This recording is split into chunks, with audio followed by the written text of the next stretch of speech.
En esta serie de podcasts abordaremos de forma sencilla lo que significa la economía y de qué manera afecta a la sociedad. Veremos qué impacto tienen las decisiones políticas en nuestras vidas y las diferencias entre el capitalismo, el socialismo y otros sistemas que aún se usan en la actualidad. Además de temas sociales y políticos, hablaremos sobre las empresas, la historia del dinero y el papel de las inversiones. Te animo a que te suscribas con la campanita y dale like para apoyar al canal. Vamos a ver la función de las ganancias y de las pérdidas. Las ganancias y las pérdidas desempeñan papeles igualmente importantes para mantener y mejorar los estándares de vida de la población en su conjunto. Los socialistas, en cambio, siempre han considerado el lucro simplemente como cobrar de más o plusvalía. Desde la perspectiva de todos estos hombres, el lucro o ganancia consistía simplemente en cobros innecesarios que, en detrimento de los consumidores, se añadían a los costes inherentes que conlleva la producción de bienes y servicios. Uno de los aspectos, entre comillas, más atractivos del socialismo, especialmente en el pasado, cuando se trataba de una mera teoría idealista sin ejemplos concretos en el mundo real, era que buscaba eliminar estos cobros supuestamente innecesarios, con la finalidad de hacer que las cosas fuesen, en general, más asequibles, especialmente para la gente de bajos ingresos. Lejos del ámbito político que hemos comentado, el lucro es el precio que se paga por deficiencia. El lucro no son cobros arbitrarios que se suman al coste de la producción. La mayoría de las grandes fortunas de la historia han resultado de la capacidad de alguien para reducir costes y al mismo tiempo cobrar precios más bajos y, por tanto, ganar un mercado masivo para su producto. Henry Ford lo hizo con los automóviles, Rockefeller con el petróleo, Carnegie con el acero y Sixpenny, Walton y otros fundadores de grandes almacenes con una gran variedad de productos. Mientras más suben los precios en los barrios de bajos ingresos, aumentan más las posibilidades de que las personas que residen en dichos barrios compren en otra parte. Es importante anotar también que, en los casos en que las altas tasas de criminalidad y vandalismo aumentan, pues hacen aumentar el coste de hacer negocios en barrios de bajos ingresos. El abaratamiento de los costes por unidad de producción, a medida que aumenta el número de unidades, a esto se le denomina economías de escala. Por ejemplo, entregar 100 cartones de leche a un supermercado es más barato que entregar 10 cartones de leche a cada una de las 10 tiendas en 10 barrios diferentes de la ciudad. Muchas de las grandes fortunas estadounidenses, por ejemplo la de Rockefeller, Carnegie y otros, vinieron al encontrar la manera de fabricar o transportar el producto al consumidor a un menor coste, y después cobrar precios más bajos que los de sus competidores con costes más altos, y de esa manera llevarse a sus clientes. Lo que conecta el interés propio de una empresa con la eficiencia de la economía en su conjunto son los precios.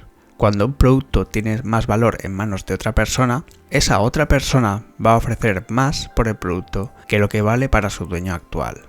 El resultado es una economía más eficiente, donde los bienes se dirigen hacia aquellos que los valoran más. Pasemos a hablar sobre las grandes empresas y el gobierno. Un monopolio absoluto en una industria puede ser más pequeño en tamaño que una empresa mucho más grande en otra industria en la que hay mucha competencia. Las economías y deseconomías de escala, que conjuntamente determinan la escala de producción de las empresas que tienen mayores probabilidades de sobrevivir y prosperar en una industria determinada.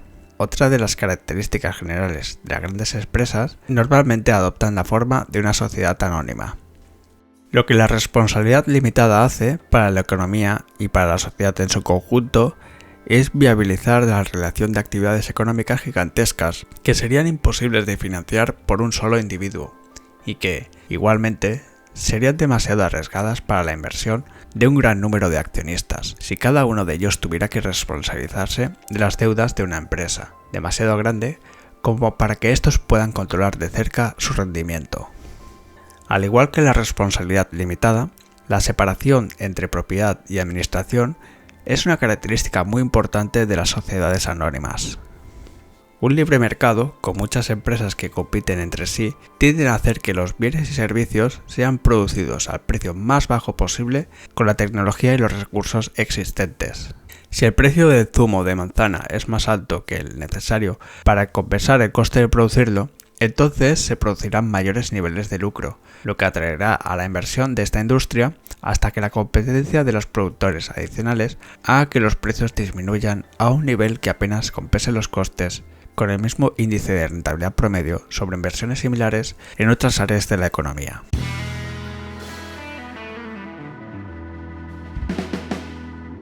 La intervención gubernamental puede evitar que la tasa de lucro de un monopolio se reduzca por la competencia. Una vez más, la pérdida no es tan solo de los consumidores individuales. La economía en su conjunto pierde cuando las personas que están perfectamente dispuestas a conducir taxis a tarifas que los consumidores pagarían se encuentran privadas de hacerlo a causa de las restricciones en el número de licencias de taxi emitidas. Así pues, se ven forzados a realizar un trabajo de menor valor o a seguir desempleados. Esa es la ineficiencia que causa que la economía en su conjunto tenga menos riqueza bajo un monopolio que la que tendría bajo la libre competencia. Las leyes destinadas a prohibir los monopolios y los cárteles recibieron el nombre de leyes antitrust o leyes antimonopolio, donde un monopolio o cártel tiene precios que producen ganancias mayores a las normales. Esto hace que otros negocios sean atraídos a la industria. Para que un monopolio o cártel pueda continuar obteniendo ganancias por encima de un nivel competitivo, debe encontrar formas de evitar que otros entren en la industria. Para ello, una manera de aislar a los competidores potenciales es hacer que el gobierno mismo prohíba que otros operen en ciertas industrias, ya sea en un mercado monopolizado o en uno competitivo.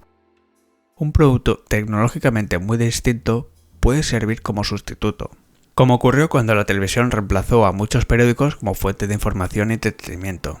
Un ejemplo de los costes de las leyes de antimonopolio fue la India. Cuando se aplicó esta ley, tenía la intención de incentivar la actividad empresarial, pero su efecto real fue proteger a las empresas existentes de las presiones de la competencia, interna e internacional, lo que hizo que muchas empresas invirtieran fuera de la India. Las nociones equivocadas sobre las empresas son prácticamente inevitables en una sociedad donde la mayoría de las personas no han estudiado ni han administrado empresas. Puede que los expertos tengan en efecto mucho más conocimiento que el común de los individuos, de la población en general, pero la cantidad total de conocimiento entre millones de personas dentro de la población general excede vastamente al conocimiento total que puede ser recopilado por cualquier grupo de expertos. Gran parte del siglo XX fue desperdiciado en intentos fútiles de hacer que la planificación central sustituya los precios del libre mercado. Sin embargo, hacia finales de siglo, país tras país, incluyendo países con gobiernos socialistas y comunistas, ya habían, en gran medida, dejado atrás dichos intentos. Cuando las decisiones económicas salen de las manos de los individuos que operan en un mercado y se ponen en las de expertos de comisiones planificadoras, esto suele verse como la transferencia de poder en la toma de decisiones de aquellos con menos conocimiento a aquellos con más conocimiento. Pero en la mayoría de los casos se trata en realidad de una transferencia de poder a expertos con menos conocimiento y mayor arrogancia. El resultado final de todo esto es que incluso los países que durante mucho tiempo han sido exportadores de alimentos comienzan a tener problemas para alimentarse a sí mismos, una vez el gobierno toma el control de la agricultura. Esto ha ocurrido repetidas veces a lo largo de los siglos en muchos países, entre personas de todas las razas y bajo gobiernos que van desde democracias hasta dictaduras totalitarias. La Unión Soviética carecía de individuos que pudiesen tomar decisiones y que tuvieran a su disposición la misma gana de información altamente específica sobre cada granja particular, como la que tendría a su disposición un agricultor propietario de su granja. El poder y el conocimiento estaban separados en su sistema de planificación central, como en todas las economías planificadas centralmente. Los administradores de empresas comerciales e industriales sabían lo que el equipamiento, personal e insumos a su disposición podían y no podían hacer, pero los planificadores centrales en Moscú no. Sin embargo, eran estos quienes tenían el poder de tomar las decisiones finales. En la siguiente parte de esta serie continuaremos hablando sobre la economía. Por eso te animo a que te suscribas con la campanita y dale like para apoyar al canal. Muchas gracias.